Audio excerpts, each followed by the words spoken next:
Hello, good morning, good afternoon, good evening. This is Dharam Singh, your host, and we have very learned person. His name is Ramin. So we will talk more about him and what he's going to do, what exactly we're going to talk today. So this is a series of webinars we have been doing for a long time.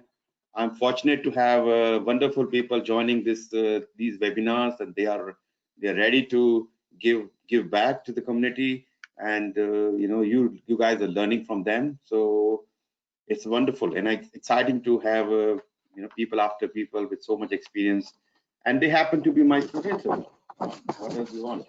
You learn, you give them, and they get back as well. So guys, thank you very much for joining, and thank you Ramin for joining. And I'm privileged to have this session. So actually, with the COVID, as we have been knowing, COVID is definitely not a blessing for us. But how you treat any situation, that can become blessing as well. And I have been running lots of webinar series, how to be, better than what you were, even in the worst situation, in the COVID situation. I know some people are financially impacted, some people are impacted because of the family members are going through the situation, and many other things which we cannot change. What we can change, our surrounding, and how can we be more ready for dealing with this situation. All right, so with no further delays, once again I'd like to welcome Ramin, and he is living in San Francisco. He was my student with the PfMP Portfolio Manager Professional, and he helped me to maintain my 100% pass rate with PfMP. Thank you, Ramin. And at one point in time, he was very nervous. He was asking me question after question. Now, don't worry, Ramin, you will be fine. But yes, as anybody going for exam, if you don't have nervousness, you think something is missing. So after seeing his result with the above target, and that was not a surprise to me, by the way, and he was surprised, but I was not surprised. So it was totally as expected, and he has passed his PfMP on 3rd of September this year, not long ago. It's actually just over 1 month, and he was kind enough to accept my invite. So I will get to talk about him more. Let me tell you a little bit about myself. If you don't know me, my name is Dharam Singh. I have been teaching program and portfolio managers since 2009, a little bit before, but generally I started PgMP teaching in 2009. This is where I was preparing for my PgMP. This is where I was part of PMI Sydney chapter in Australia, and while I was the director there, I thought maybe it's a good idea for me to start a study group. So that time I started a study group. I think I got 8 people in the group, and out of 8 people, 2 people passed the exam. That was one of them happened to be the president of the chapter, and the second one, I was the certification director at the time. So I was the second one to pass. And there was a little bit contribution from Dr. Ginger Levin. I should not a little bit, actually. I attended her boot camp in 2009, and she helped me or guide me, put me in the right direction, and helped me to prepare my application, pass exam. So always good to have a good mentor. So I always blessed with right people in my life, and she happened to be one of the best person in my life. Actually, she actually pushed me to get into the teaching and mentoring part. And if I go back 10 years, 12 years back, I was a very shy person. I was running the projects. I can run the project very well, programs very well. But if you ask me to talk in front of 5 people in the team meeting, I was not the right person. But as the time goes, and I learned a lot from this whole situation, teaching people, and now I'm very proud to say I have now 296 PgMP from 43 countries, and 4 missing for my 300, and now 42 PfMPs. I started teaching PfMPs in 2018. As a company, we have been teaching PfMPs since 2013-14. So that's where we have these 42 people. But I start teaching full time for PfMP from 2018 after passing my exam. So that helped me to grow more and to support more and more people. I'm running a company called vCareProjectManagement, and that was started in 2011. And we are providing training, consulting for PgMP, PfMP, RMP, PMPs, and portfolio management, and Agile and ITIL, many more.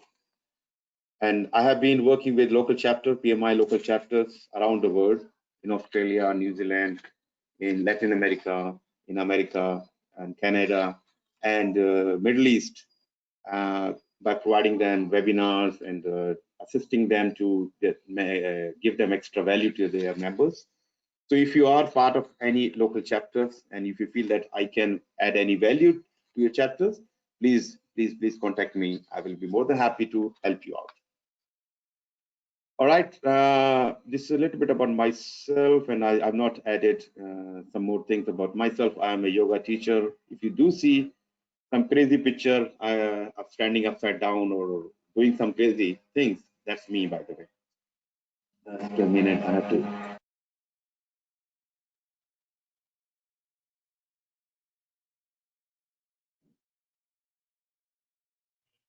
Sorry about this. I'm sitting in my garage and I do hear a lot of noise. So, with no further delay, let me introduce Ramin. And Ramin is coming with very good experience, and he has worked at director level position. He has worked as a program manager, portfolio manager, and worked for many organizations. Some of the dream companies he has worked for: Facebook, PayPal, Sumo Logic, Electronic Art. He has built number. He's I think a couple of startups as well, very successful startups as well, and he has acted. He's worked as a PMO head, director position. So he's coming with lots of experience, and he will able to talk about number of key topics today, and including portfolio management, PMO, what's a good PMO, agile PMO, many things. I'd like to get Ramin to say something. Ramin, please go ahead. Thank you very much, Dharam. Good morning, good afternoon, and good evening to you all, wherever you are. And I'd like to thank Dharam for taking the opportunity and really helping our community to share our experiences and what we learn. I think it's just the only way to get better as a community of program portfolio managers, and ensuring that what we do actually benefits our communities, our countries, our companies. Before I start, to give you a little bit of a background on myself, I would like to just to remind everybody that my experience completely comes from technology. I have been developing technology for the longest time, and whatever I say about the portfolio, PMO, Agile, it's the approach to the technology problems. There may or may not be same with other sectors, but just wanted to make sure and have a disclaimer there. I started my early experience. I paid for my university writing C codes. I was one of the first people who embraced object-oriented. I'm aging myself, but believe you me, the fight, the religious fight was tremendous. I was a member of ANSI C++ X3J16 for people that go way back. So I worked with notables like Bjorn Strastrup and very familiar with how the standardization committee worked and all that. Was an eye opener for a younger guy like me. Then after a while of being a program manager, after a while being a programmer and an architect, somebody says, you know what, why don't you come and manage deliveries and manage development and people? And that was the biggest mistake. It's a tough job to be a manager. It's you and a computer much easier. So I started thinking about mid-90s. I started thinking about how you can have a better delivery, better output from your team, and get to the goal that they were set. And initially, in mid-90s, prototyping, evolving prototyping, and all that was very new. So I was one of the few people that started doing rapid prototyping using Visual Basic that Microsoft gave us over and beyond C, C++, and all that to just get the thing out in front of the customer.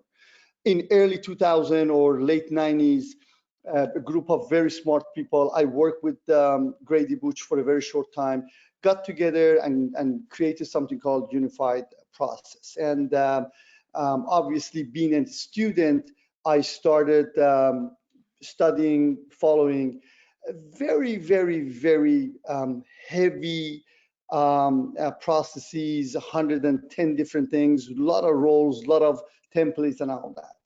And naturally, it didn't get off, at least for the smaller and medium size. Maybe bigger ones did it for a while, but it was very hard.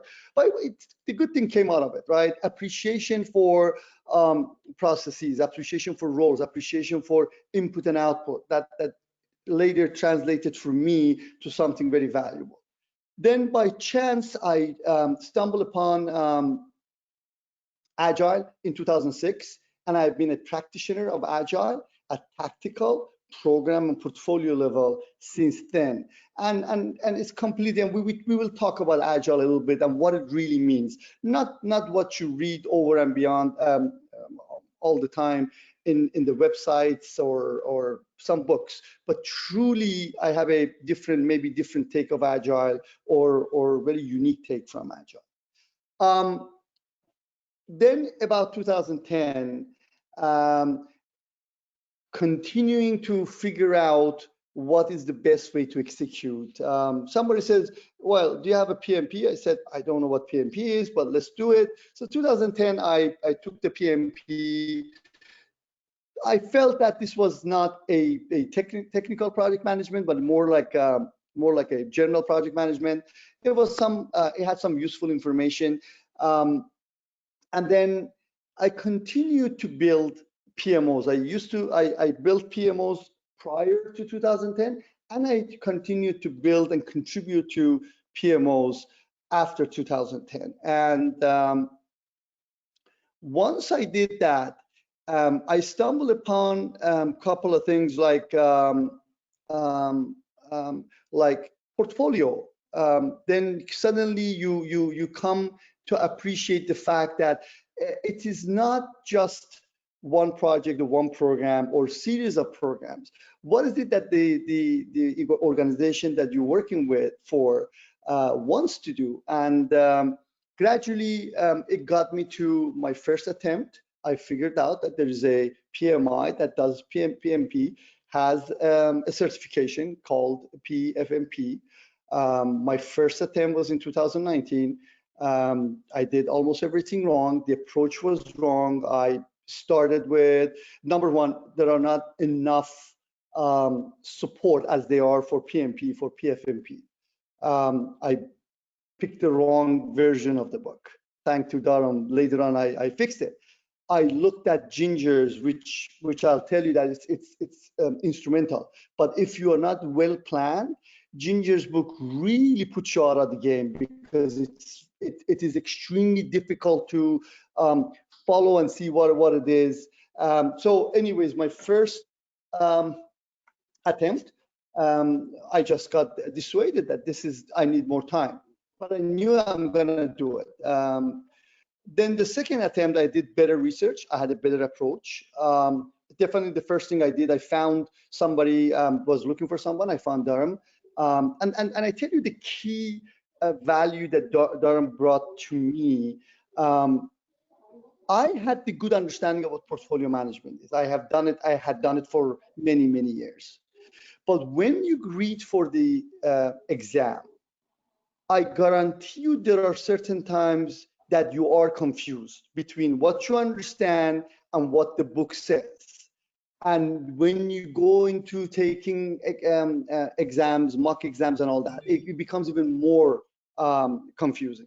So with help of Dharam and having weekly meetings, he helped me to really cut through my confusion. He was very clear, been there, done that, helpful.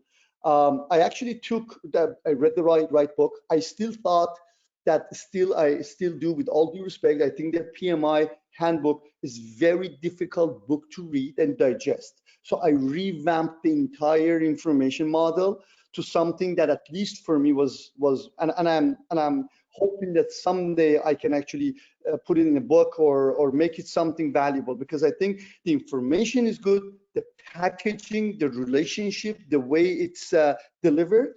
It reminds me of 1970 English scientific literature. It's very hard and dense to read. My 2 cents. But I revamped it, and actually now when I went through Ginger's questions, not only they were not confusing, they actually helped me to better read and understand the questions that really helped me when I took the exam.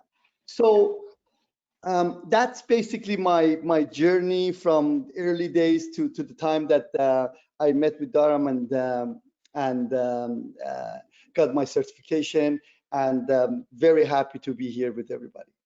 Yeah, good. Thanks, Ramin. Very useful information. Just to remove confusion around Dr. Ginger's book, and to be very frank, if you're looking in the book for the first time or by yourself, you're going to confuse, because her questions are very lengthy question, very complex, and it can confuse you. And her questions are very pointy question. It will ask you to read a particular point in the book, which generally we skip. And I ask my student to do that her question after you feel that you are very ready for the exam. And I'm sure you're going to fail that exam, and that is okay. That's what I want. You fail the exam now, so you don't have to fail in the real exam. Okay, so idea is you fail and you may score 39%, 35%, whatever it is, doesn't matter. What matters is what we learn from this approach. You're going to look at the explanation, you're going to go in the book, read the book. Hang on, how can there be a question of this particular topic, this particular word? And that is where you are going to read the standard in more detail. And after that, when you do the second exam from her, it will be much easier. And the exam, you will be enjoying the exam. Trust me, you're going to enjoy the exam. The exam will flow like anything, because you've seen very difficult exam. The real exam is not as difficult, at least to me, it was not that difficult. Maybe because of I was over-prepared or whatever. But it's always good to be over-prepared. Why not?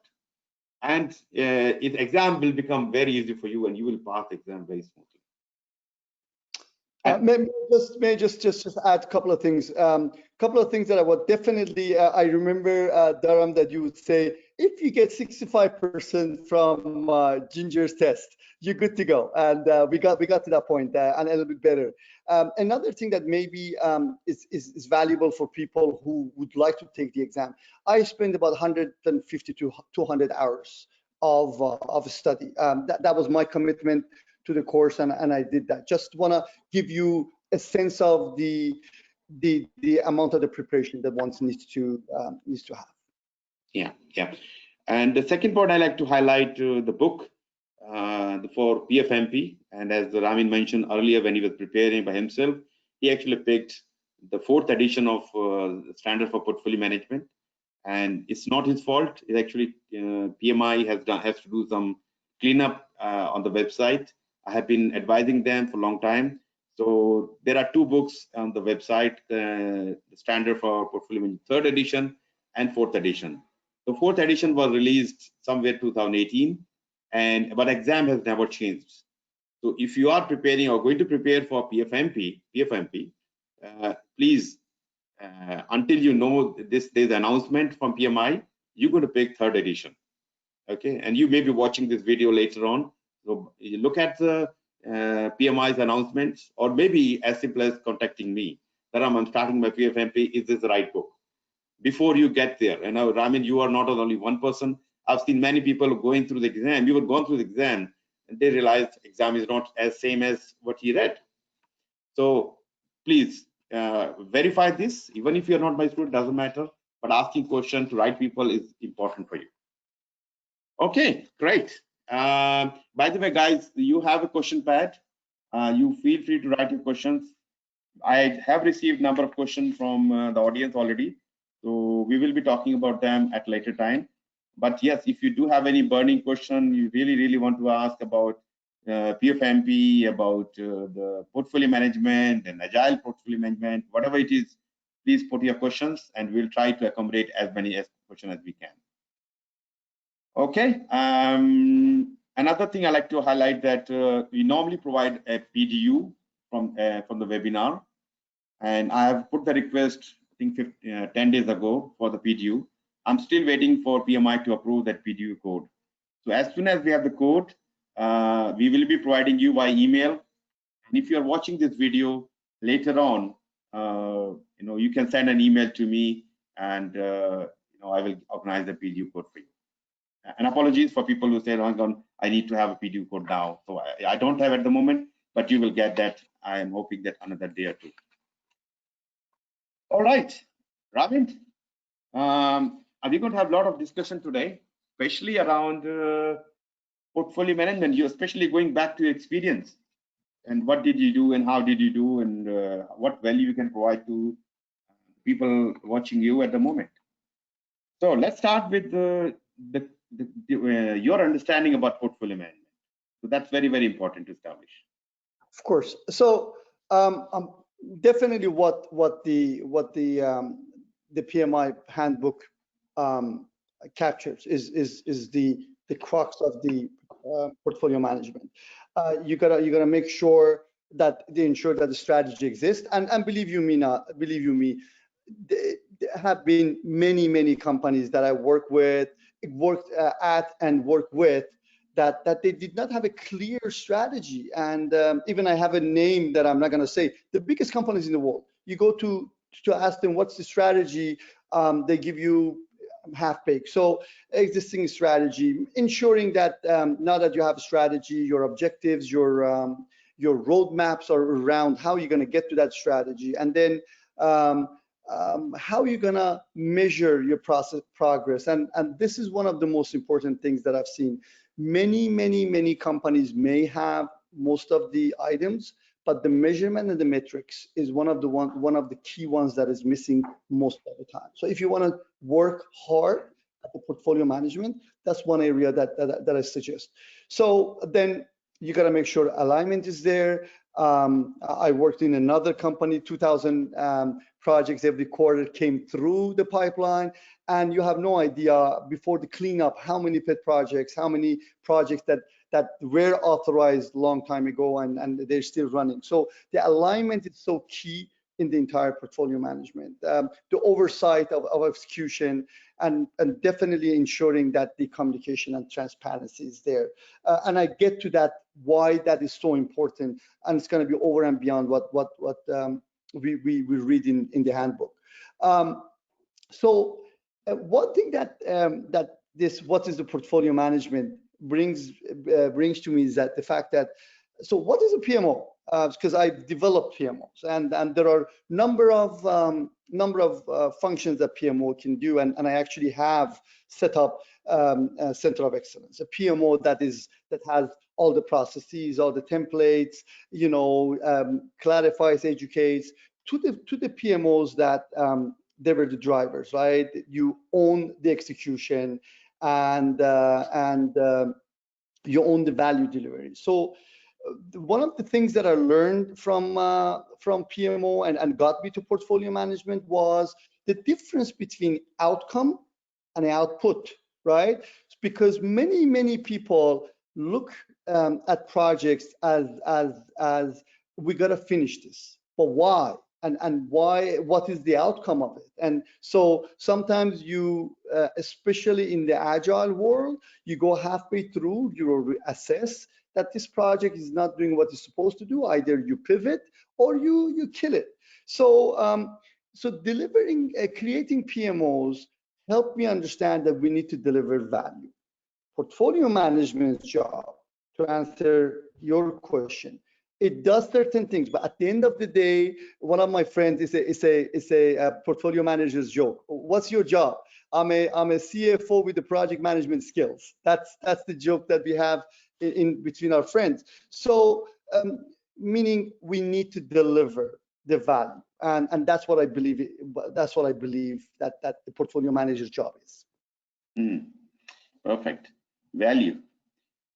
Okay, so maybe you like to define a little bit about value and maybe difference between value and benefit, because some people get confused. And then I will ask you, who owns the value actually? Who's delivering the value?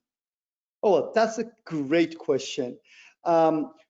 It's a little bit more involved, because let's take a look. Take a step back. Let's say we're not talking about portfolios, but portfolio management. We're talking about, we always talk about portfolio implicitly, because that's a value, right? So you go to small startups.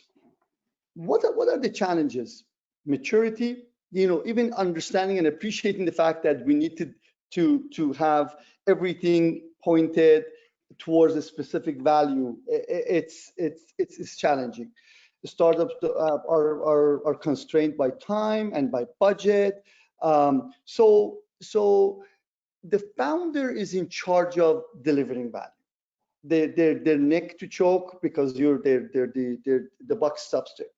You go to medium-sized companies, still maturity, because remember, this is a 200, 500, they were coming so fast. They still building the muscles. Their biggest problem the mid-sized companies have is the scale in delivery, scale in getting the customer, scaling how to get the next investment round. So they have a scaling issue. And if the maturity is there, then the VPs own the value delivery. Still, you may not find that many PMOs or portfolio managers in the medium size. Now, when you come to the larger companies, the challenges are not there so much of the maturity. It's the complexity and the size, it's the political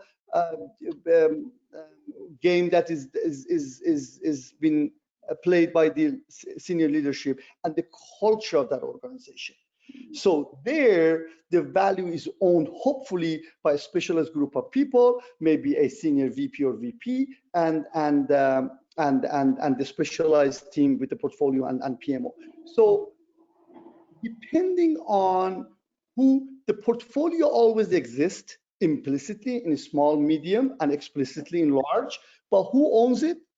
It's depending on where you come from. I suggest, even as a startup, you should have somebody that is designated as a portfolio manager. They don't have enough resources, therefore they use the founder or one of the senior leadership. But in the medium and the large size, there has to be a neck to choke and one group of people. And maybe it's a good time for me to say that the relationship between PMO and portfolio, it could be super subset. Either portfolio manager owns the PMO, either PMO owns the portfolio management, that's fine. And sometimes they could be collaborating. And the most of the reasons behind that is that usually portfolio managers may be reporting to the finance and strategic,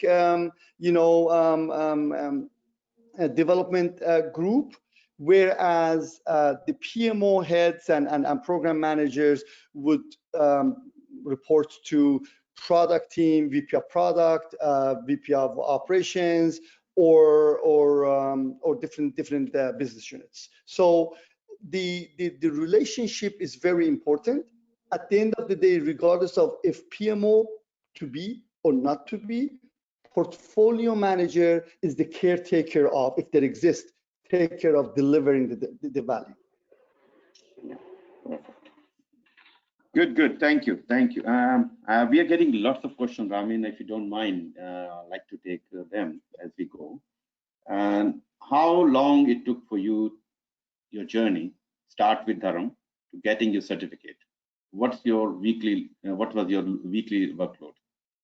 Sure. So just as you know, Dharam was suggesting that we do it within 8 weeks or something. I had 3 or 4 major projects at hand, so I dragged it. I think we started in May, and I took my exam in September. And the reason September, not August, was because I just couldn't find the centers that were open and provide me with the time slot. But 150 hours to 200 hours, because I logged those things to just understand. I'm a data person. Yeah, actually that varies different people to people. Some people like to do faster, some people like to take time and be perfectionist, and that's where Ramin was. He's wanted to get everything perfectly right, and that's why that's why the result was showing that we're above target. But as I said, it was a great result. Okay, great. And I have a question, another question, rather 2 questions coming from Azhar. Can you please enlist basic things to be considered for forming PMO? I think that's what we're going to talk and we have talked. And how did you plan the finance for Agile initiative? Sorry, what was the second question? How did you plan the finance for Agile initiative? All right, there's a second. Let's first go. So PMO, the need for PMO is very simple, right? The genesis of the creation of PMO. The question is this: is my execution getting too complicated? Do I need to standardize the way I approach projects? Do I need to have a centralized data gathering and information dissemination?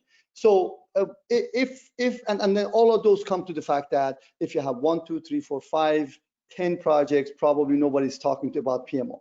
When you have hundreds of projects, then maybe multiple people, and it really depends on your organization. I have been in an organization with 800 people that even one single person was not in charge of execution, right? So if your organization acknowledges that execution is important and has project managers or program managers, and you have a number of them, that's the first thing that you want to do. You want to come up with the PMO. So these are the considering factors, right?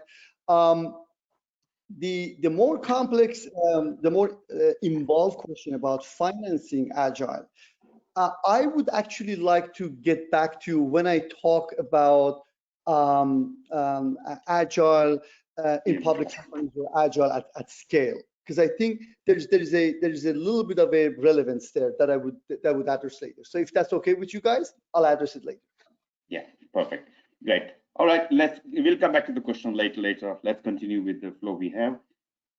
So great, thank you, Ramin. Lots of information coming from you. It's a really privilege to have you here. So what are the challenges but a portfolio management or portfolio manager face in different type of organization? Disclaimer again, my experience, but I have worked in a smaller startups, medium size, and enterprises. So taking a step back and simplifying, at least from my vantage point, many companies do have, so we talked about all of those things that we think defines portfolio management, but specifically, there are a couple of things. The delineation between operations and projects has been a challenge. It's very, very difficult to educate the entire company and your senior leadership that project is something, then you deliver it, PfMP does it very nicely, explains it, and then now operation. Many companies, because of the constraints of the number of resources or the skill set of the resources, they actually put them together and makes it very hard to manage that, because what happens that you have a product that you're incrementally improving it, and suddenly the product in production goes down. And then you have a team and you have predictability now issues, because are you going after fixing the problem, which you should, or you still want to deliver your project on time? So that's one of the things that is really challenging. That's one thing. Another one is getting sponsors.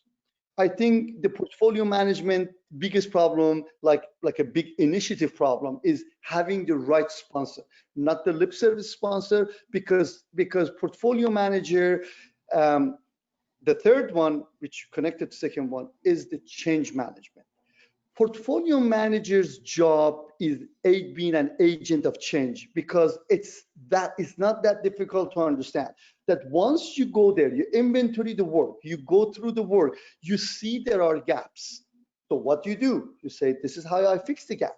So going back to the second one, people may say they like change and change is only constant and all those nice things that they say, but I have had senior VPs on down. As soon as the change comes to them, they stop, they resist. So change management is important, and you cannot have a change management unless you have a very, very good, solid constructs that ground up and from grassroots, you can implement it, and you have a top-down sponsorship that helps you to go through the impediments and cuts through all the barriers and all the resistance that you're in. So these have been my major challenges with portfolio management. I hope I answered your question. Yeah. Okay, so we have some question from the previous. We already have this question. So while Ramin, is that okay if I take the question number one? Of course. While defining portfolio for startup, mission and vision needs to evolve and refine with time. Then how could you define your portfolio strategy and implement it? The question is a little bit of a gotcha question, because yes, but number one, at least my experience, the startup companies may have strategies, the founder may have a strategy or a senior leadership, but because of that maturity issue and because of the fact that it's a full-time job to develop a strategy and all that, so most of them do not have a very well put together and well published and well communicated strategy. Let's say they do. Their startups always are constrained by their budgetary and resource availability, and if they're a little bit bigger, as we talked about, by scale and starvation. So I think the only way that a portfolio manager can help a startup, small and medium-sized startup, is when they change strategies to make sure that the alignment is there. Somebody has to do the footwork, and you can believe it that it's not going to be the senior leadership, senior VPs and VPs. I think if you are at that organization, as soon as the strategy changes, the first thing you need to do is to ensure two things: PfMP, ensure that prioritization still works, and ensure that every alignment is still there. So these are one of those things that you really can get benefit from going through the literature and getting the certificate. Perfect. All right, let's go back to our regular questions. Okay, let's get into Agile. Everybody is talking about Agile. Almost every company like to be Agile. Their projects are now getting done is faster or better. That's what they believe. And lots of work is happening. Scrum teams are there, release teams are there, lots of certificates are there. And now we start talking about portfolio management, Agile, how Agile works in portfolio management. Sure. So great question, and mine could be a little bit deviating from the mainstream. Bear with me here. Number one, Accenture has a flagship report. They have concluded that companies with agile practices have 60% more revenue and growth, profitability growth. So it's amazing what agile does. And so what is agile? You take every website, every book, somebody says something about agile. But for me, agile is this. I'm a student of evolution. I believe evolution is the most sophisticated, most complete way of delivering value and improving. So agile to me is continuous. But what does it mean, continuous? that continuity in everything is agile to me. And the reason is that once you're continuing, for example, continuously delivering, you can have continuous feedback. And that circle will give you ability to adjust and improve and reconsider. Adjust means reconsider as well, not just improving. Reconsider things, right? Is it working? Is it not working? Can I do it better? Can I not do it? Is it waste? Is it not waste? So that continuity is key. Now, step back. I'm deviating from what literature is out there. Agile portfolio manager's job is verification of the continuous delivery of whatever that is, and the continuous delivery of the feedback. And am I getting the right information? Because remember, the fake news, the fake data is always around. You know, I cannot tell you how many times I look at the data, I deduce different, I understand different information about it than somebody else because the subjective interpretation and so many things that comes to it. So there's one more thing about Agile portfolio management is that Agile fails, or at least the tactical level Agile fails as soon as you deliver, it's done deal. Whereas Agile portfolio has to ensure that the gap between delivery and actually operation and the value gained and attained is measured for and understood, because that's another feedback, which is actually the biggest feedback. Every time you come up with a project initiative idea, you have assumptions, right? We deliver it, it's in the production. Did I get what I wanted? So that is a feedback that I need to bring it back. It's a longer term, but it's still very valuable, and that's the key responsibility of the Agile portfolio manager. Perfect. So, you know, great. Everybody's talking about Agile, and so one more thing is, with the portfolio management, we have a standard from this standard from PMI, the standard for portfolio management, 3rd edition. Do you think it's talking the same language? It's just totally different, or does it matter what way you run the projects within the portfolio? As long as you have a right approach, right mindset, and right tools available, you can still run the portfolio as Agile. Well, so the question is, how much of the Agile portfolio management and PfMP advocated processes and thought process are the same or correlate? So my personal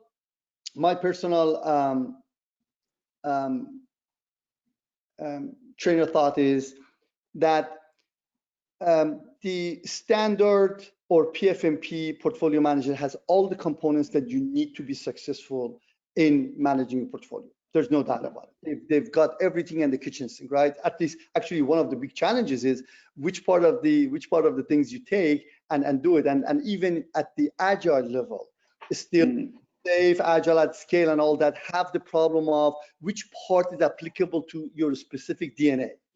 But moving away from that, I think the major challenge is the timing. Timing of Agile portfolio is completely not different, but it's completely unique.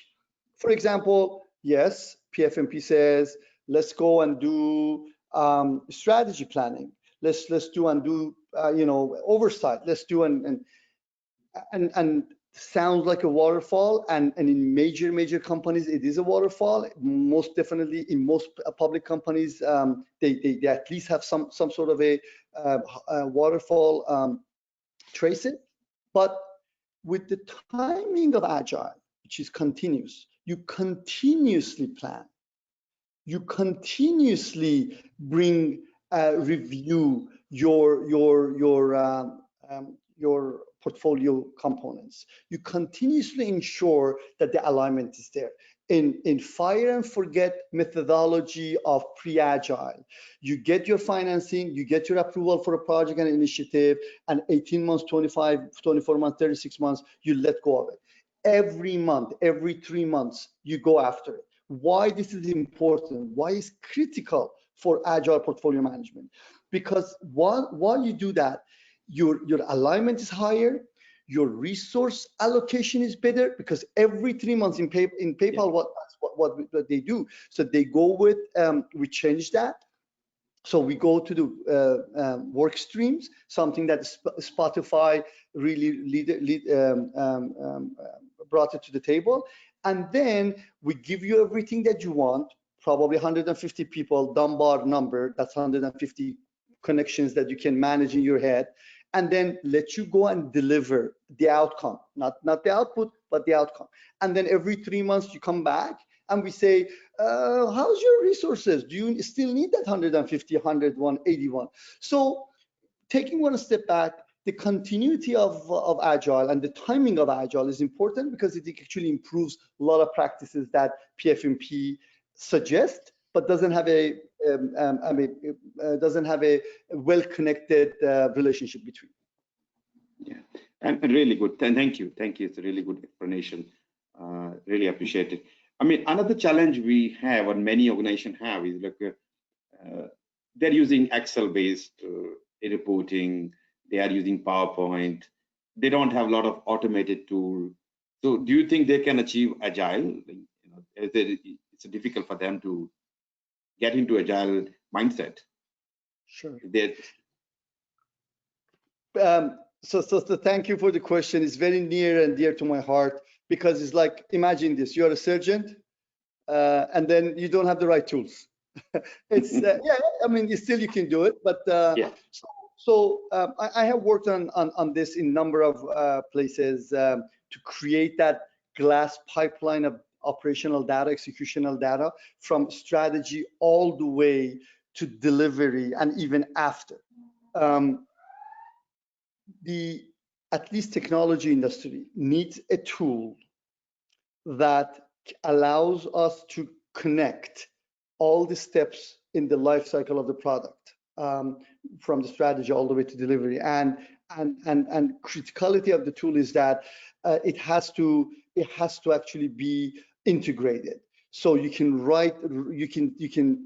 get the right insight by looking at the data in different time and space. So having an agile tool is not only necessary, but critical to the success of a portfolio manager, especially if you're managing portfolios that have hundreds or sometimes thousands of portfolio components.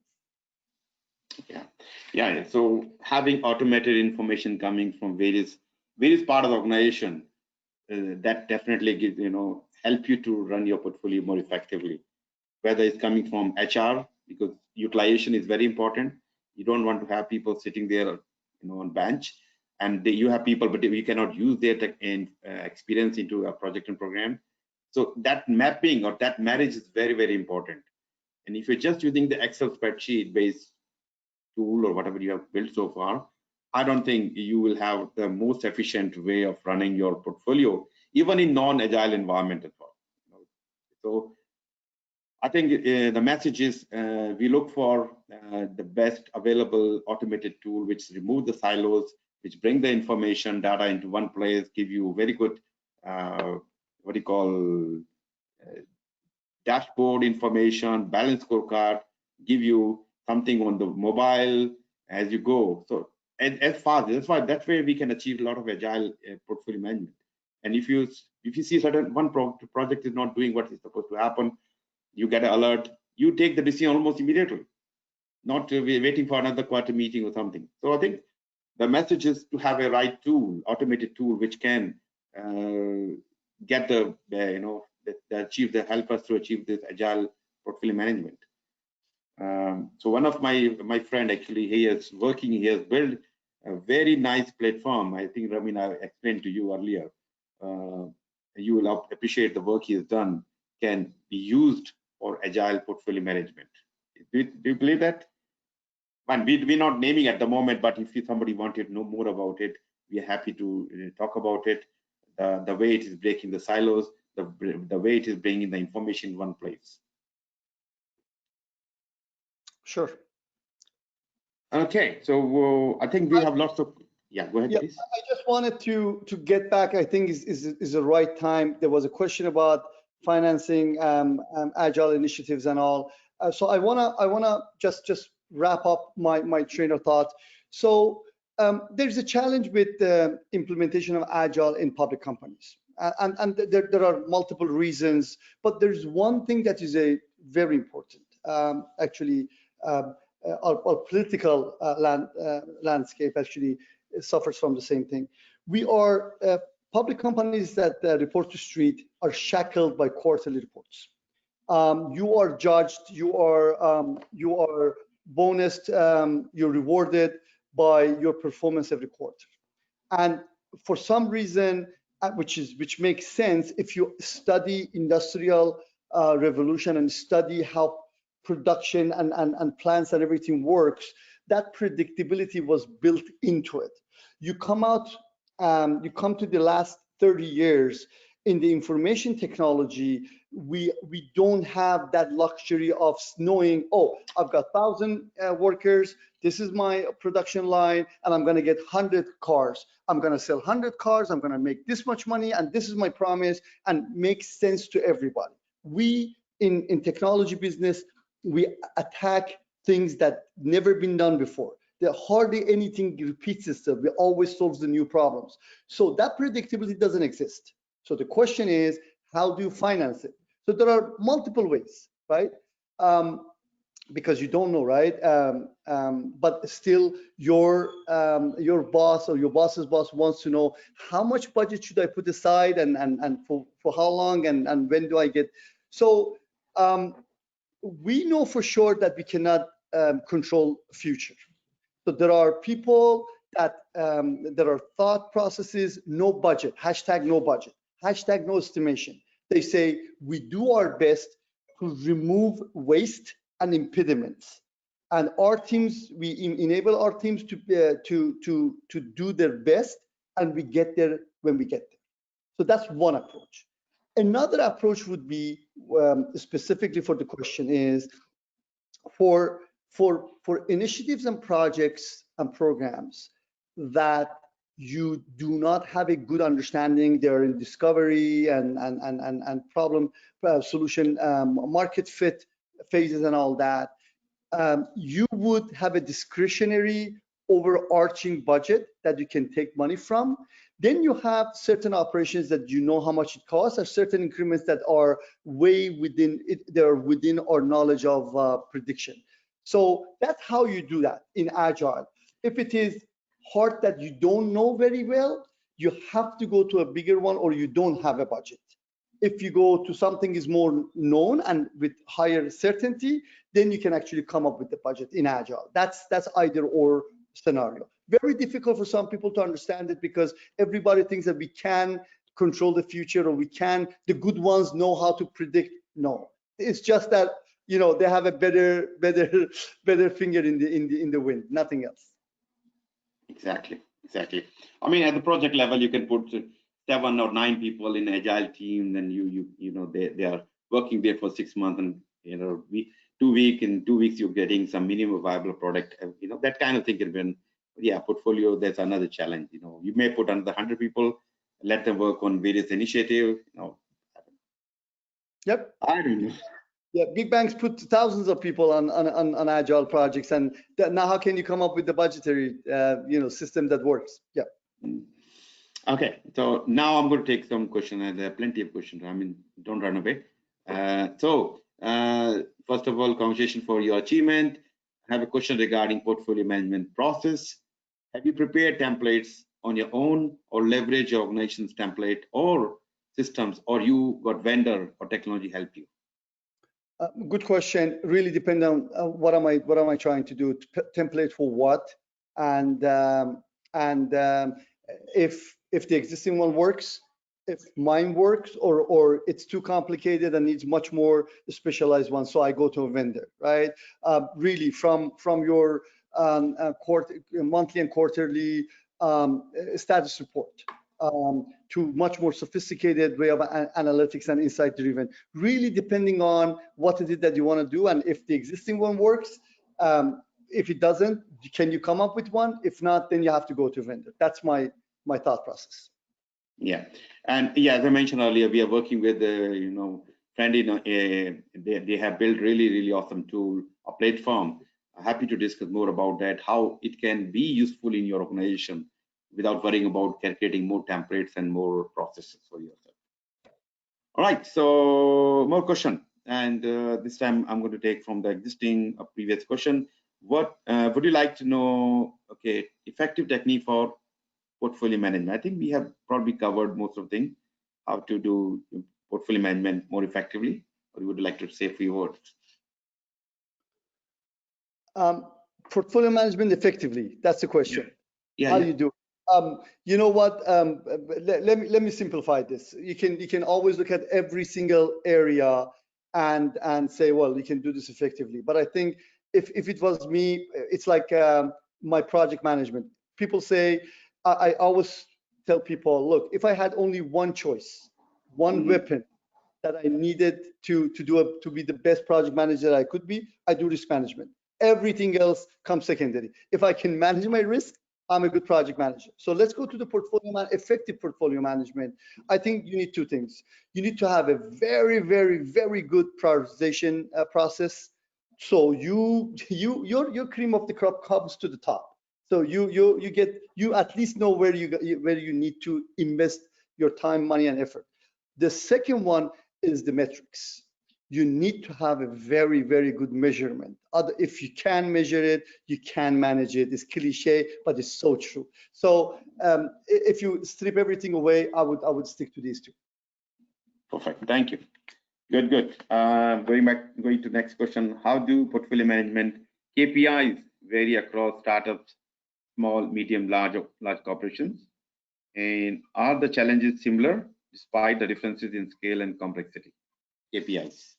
Great. I had a friend would ask this question from people who wanted to hire. It's a trick question because what KPIs do you look for? Well, tell me what value I'm trying to.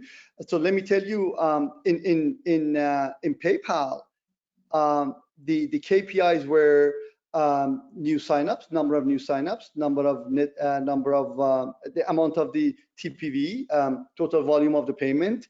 So for PayPal, a fintech company, these make sense. At Facebook, money wasn't an object, right? They wanted maximum market penetration and maximum customer satisfaction. So that's the KPI you look for. In another company, say Sumo Logic, the net new, the new number of contracts for B2B services, right? Or the percentage of the recurring from the total revenue. So really the KPI, and just one thing that I have seen so many times people make mistake. People when use KPI, they think is a matrix. K actually stands for key performance indicator. That means that you have to have a lot of PIs, which is performance indicators. That these performance indicators gather different bits and pieces. Think of weather forecasting, hundreds of thousands of data points for them, for us few, and then they come up and say it's going to be rainy, windy, and then they simplify it to a KPI. So make sure that you understand what KPI is, and you need to build a lot of PIs to come up with the KPI that is good for your company and its mission and its value delivery. Yeah, thank you. Okay, how to fund the startup? I don't think this is we cannot cover it here. How to get funding for the startup? Let's keep it on the side. Let's say it's a relevant question. Is PMP or prior certification mandatory for PgMP, PfMP? I think I can answer this question. PMI has made, actually they have keep these certificates independent to each other. You can do any certificate anytime, whether you want to do PMP or PgMP and then PfMP, that's your choice. or you wanted to go direct to PfMP, that's again your choice. Because what you have to see, which certificate will add more value to you based on your current profile and where you're aspiring to, and which certificate is in demand. To be very, Ramin, I don't know if you're looking at the LinkedIn job. Actually, I'm looking at the LinkedIn job searching almost every day. I don't know, whenever I talk to somebody, I just do a quick search. And I'm very surprised to see at the moment in United States, 850 plus jobs with PgMP, and last 30 days, 537 jobs are added for PgMP, and we don't have that many PgMPs. And going to PfMP, again, PfMP is not in demand, but at the moment, a month ago, I was seeing there were 25 jobs for PfMP. Now it is more than 50. So it is growing. The demand for PgMP, PfMP growing. Now we have to see which certificate will add more value to you, professionally, knowledge-wise, or next job. Yeah. Any comments on this? I think you just captured it. All right. Let's look at some more questions here. Ramin, we are over time, but I hope people can stay and keep learning from Ramin. So, okay, this is a question coming again, this certification. I want to get a certificate of portfolio management. Start from where? Where should I start from? And I want to know the best practice in preparing for the test. Is it possible to direct me to the reference to the study of the portfolio management? And what is the functional value that will increase to me as once get a PfMP? I know it's so many questions. I think you got the question where to start and what are the best practices. I have a short answer. See, Dharam, you would shed light on the entire process, and you would definitely guide them very gently and to success. So I think having a mentor, a help is a great deal. I don't know if I could have done it alone, and this is not the lip service. I truly believe that. So my approach was to find the right person, and I did. Thank you. Yeah, now, Ahmed, by the way, if you want to discuss one-to-one, I'm happy to have a quick call with you. So feel free to book an appointment with me. No obligation. Just come and ask question, whatever question you have. Happy to discuss, and if I can add more value to you. Again, a few more questions, by the way. Any key points you can share, like lesson learned from your recent exam prep and the test? Yeah, well, I mentioned it in my introduction. I do it again, I say it again. I think it's so valuable. You get to a point, that's my lesson learned. You get to a point that the mock tests look too complicated. You fail your mock tests. You're confused. I was confused because so many things that I learned from my experience were at odds with what PfMP was saying, and I could understand both of them, but which one the test is asking, and that was a little bit confusing point for me. I think you gotta get to a point that you're gonna despair, you're gonna feel that you're not gonna pass it, and just get advice, as much advice and as much support as possible. The community that Dharam has was very, very helpful, because people actually reached out and say, this is what you're gonna see, this is what the question, if you have any other questions, come to me. So I think that's my lesson learned, that when you get to that point, seek out help. Okay, good. Outside of Dharam and Ginger, do you recommend PfMP Aspen to prepare any additional material or books? But there are so many good portfolio management books that give you the infrastructure of the foundation of knowledge.